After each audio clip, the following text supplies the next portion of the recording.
Hit it. The Blues Brothers, starring Dan Aykroyd and Jim Belushi, are coming to San Antonio on Friday, August 5th for one night only. What do you want for nothing? Arrababisquita. This historic concert event celebrates their 40th anniversary tour. All tickets are on sale now at pmxevents.com. Hey! Come on now! Don't miss your chance to see this dynamic show, The Blues Brothers, presented by PMX Events. Let's get to some headlines from across the state of Texas, and we're going to start with some big-time breaking news on TexasFootball.com, and that is that if you're jonesing for some football, there is football. There's football in the form of 7-on-7. The state tournament and SQTs have been announced exclusively on TexasFootball.com. They will start, I believe, the earliest one, let me see if I can get this, is April 22nd. April 22nd in Melissa will be the first SQT. They'll go all throughout April and May into June. The state tournament will be June 22nd through 24th at Veterans Park in College Station. We'll once again play host to the state 7-on-7 tournament. Of course, Dave Campbell's Texas Football will be there, and we are very excited to bring you coverage of that. So we will, if you're jonesing for some high school football, the state 7-on-7 tournament and state qualifying tournaments have been set. You can find the entire schedule at TexasFootball.com. The real busy time is going to be early June. Well, for the Division 1, it's going to be early June. June 9 and 10 have 9 state qualifying tournaments. In Division 2, it's going, which is 4A and 3A Division 2, 3A Division 1 rather, plus small private schools. That will be May 19th and 20th. There are 7 state qualifying tournaments, and then Division 3, which is the smallest schools, 3A Division 2 and below.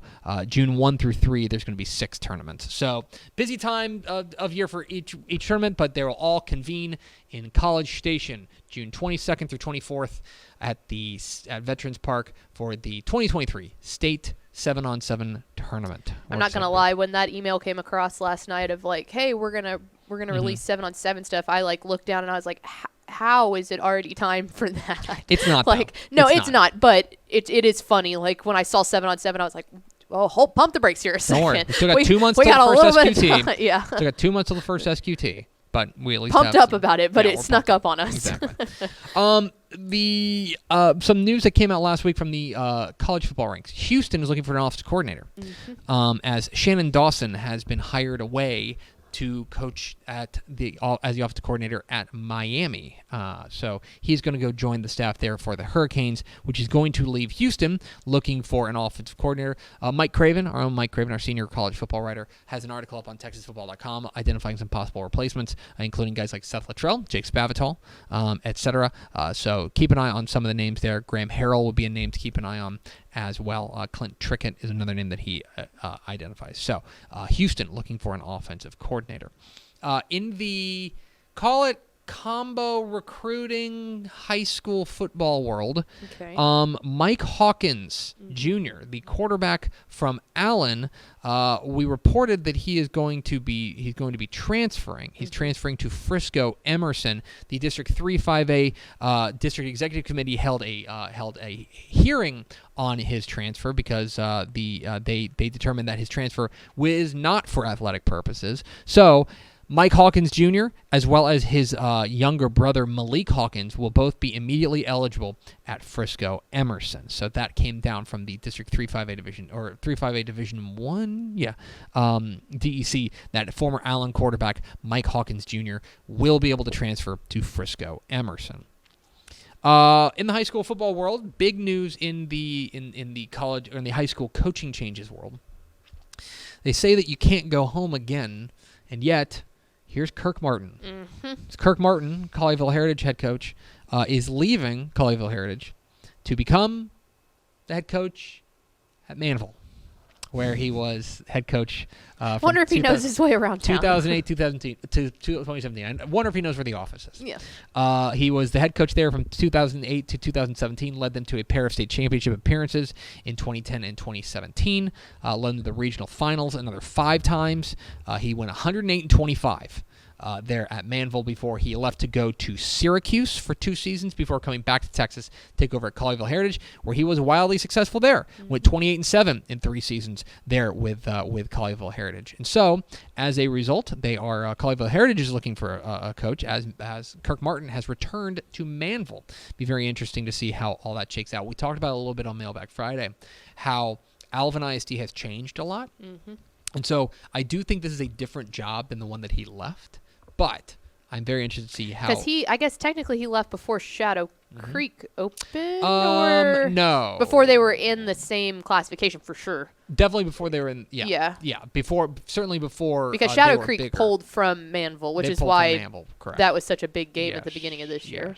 So, it's definitely a different job now, but I mean, his resume speaks for itself as Kirk Martin heading back to Manville. Burleson is looking for a head coach. We reported on this on TexasFootball.com. John Kitna, the former Dallas Cowboys quarterback, former NFL quarterback, has resigned and is reportedly taking a job in Ohio. He has stepped down as the head of the Elks. He spent 3 seasons there, going 17-5 or 15 overall. He led the area round of the playoffs in 2021, and so he's moving to Ohio. His Jamison Kitna, who was there's also a loss because they lose their quarterback. Jamison Kitna was their quarterback this past year. He's already got offers from places like Baylor, Houston, UTSA, and Tech, plus North Texas. So anyway. John Kitna has resigned and is reportedly leaving the state of Texas as well. So Burleson is looking for a head coach. Bridgeland was a highly sought-after job. We talked about that. Bridgeland looking for head coach. David Raffield announced his retirement.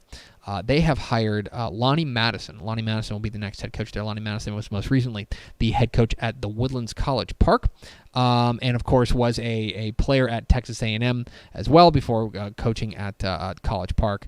He was defense coordinator at Klein Collins under Drew Svoboda. And I think he took College Park, which has been kind of a down program, and went 31-30 of them after 6 seasons. And the first year they went 1-9, and then from there he went 30-21 there, which is pretty darn good there at College Park. So I think Bridgeland's getting a good one there. Lonnie Madison going to be the next head coach at Bridgeland. In the DFW Metroplex. DFW Metroplex. This is I would file this under sadly not unexpected, but Flower Mound Marcus head coach Kevin Atkinson is retiring after 21 seasons there. 21 seasons as head coach in DFW and most recently at Flower Mound Marcus. Kevin Atkinson is retiring. He has been battling health issues. He has an ongoing battle with Parkinson's disease. I believe he suffered a stroke in 2020. He mentioned, there's a quote from him on TexasFootball.com, "It's extremely difficult to walk away from my profession, but my family and I both dearly love, especially at a place I consider my dream job."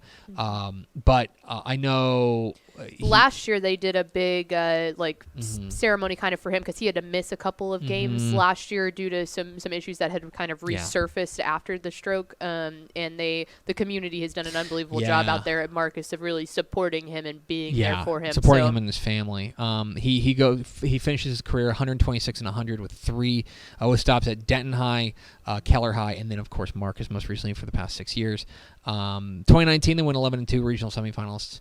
But unfortunately this is one of that we probably could have expected simply because we had known about the health issues there, and we're certainly wishing the very best for Kevin Atkinson and his family as he has resigned and retired after 21 seasons to focus on his health. A friend of Dave Campbell's Texas Football is on the move again. Sanger is going to hire, and they're going to be there's board approval coming this week, and they are expected to hire, according to Matt Stepp, our high school football insider, Chad Rogers. Chad Rogers, former Denison coach, who I remember we reported on this show. I'm old enough to remember on this show talking about him leaving Denison to go take over at Tioga. Yeah, because we were like, you might be raising your eyebrows at a move from here to a classification that's down here. 2A, starting the job there. But before that, he was at before he was at Denison, he was at Snyder, et cetera, et cetera.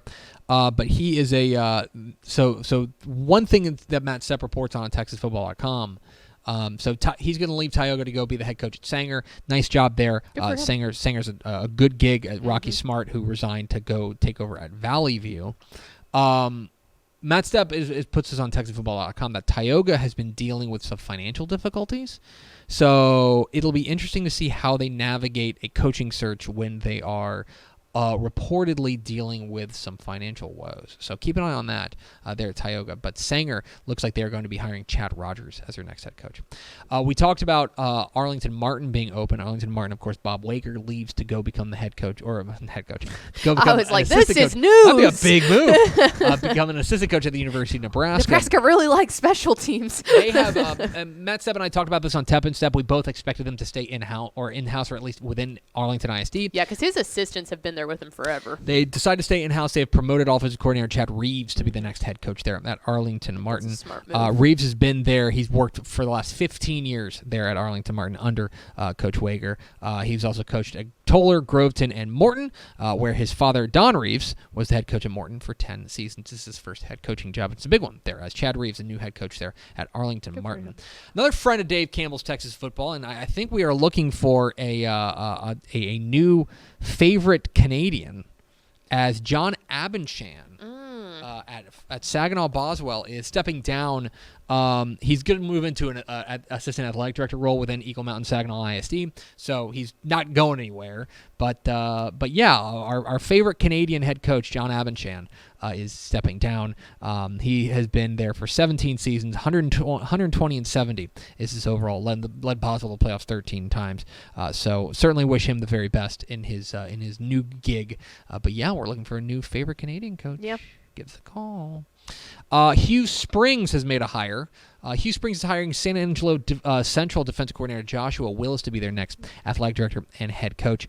He replaces Chris Edwards, who was there for 16 years. They haven't needed a coach in quite a while. Willis is an Arkansas guy. He played at Austin College under Ronnie Gage. He was a 4-year letterman there. He was a grad assistant at Austin College before beginning his high school coaching career. And yeah, he rose to become defensive coordinator there at San Angelo Central. Now we'll get an opportunity at the big chair, as he'll be Hugh Springs' next head coach is Joshua Willis. And finally, Pickle, Ishmael Johnson has this article up on TexasFootball.com that Sports Illustrated is reporting that a number of college football executives are looking to implement some clock changes to shorten the number of in-game plays. And they cite two reasons. One's player safety. Fewer plays means fewer hits, and fewer hits means fewer injuries. Okay. Makes sense. The other is they want to limit the amount, the time of game. This is you implemented this. You've been asking I have been for on this wall for a while that college football games are too long. It is. It's a entire day ordeal. It's a long-ass day. Over half a day. It is a long-ass day. It is. Those games are incredibly long. They're very long. And so they are looking at a couple of rule changes to maybe mitigate the number of the amount of game, the time of game. And so, for example, I'm just going to pick a game at random, okay? UTSA and FIU. UTSA and FIU was a 30-10 game. UTSA beat FIU. It was not particularly interesting, and the game went a grand total of 3 hours and 40 minutes. Sounds about right. What are we doing, guys? It shouldn't be that long. No. Okay? Shouldn't be that long. So they're looking at a few different ways to limit the time of game. And it's not like real fast. It's not like we're talking about a 30-minute halftime like high school. No. Like that's not a thing. No, it's not. It's different if you got a 30-minute halftime. Banning consecutive timeouts.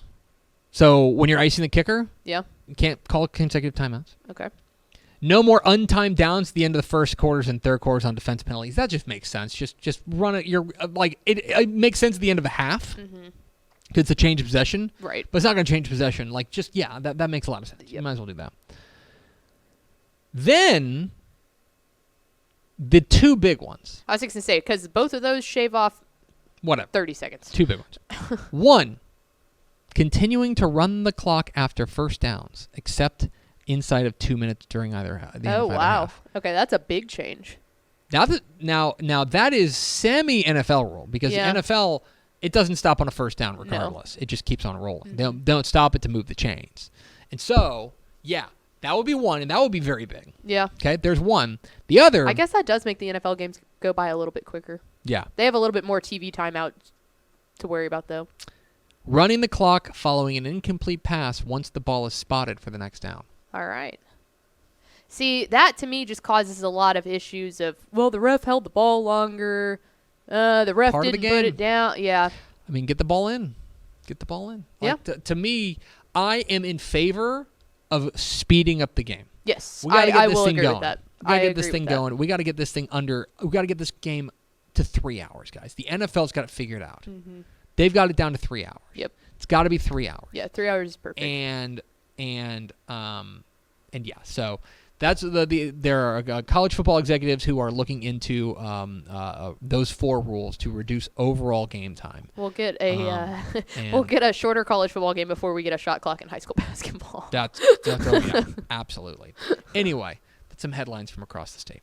Thanks so much for watching that video. If you would like more and to be notified when they come out, go ahead and click that subscribe button right down there. You can also watch Texas Football Today every day live at noon on TexasFootball.com, Facebook, Twitch, and right here on YouTube. For more of the best coverage of Texas football in the Lone Star State, go to TexasFootball.com/subscribe.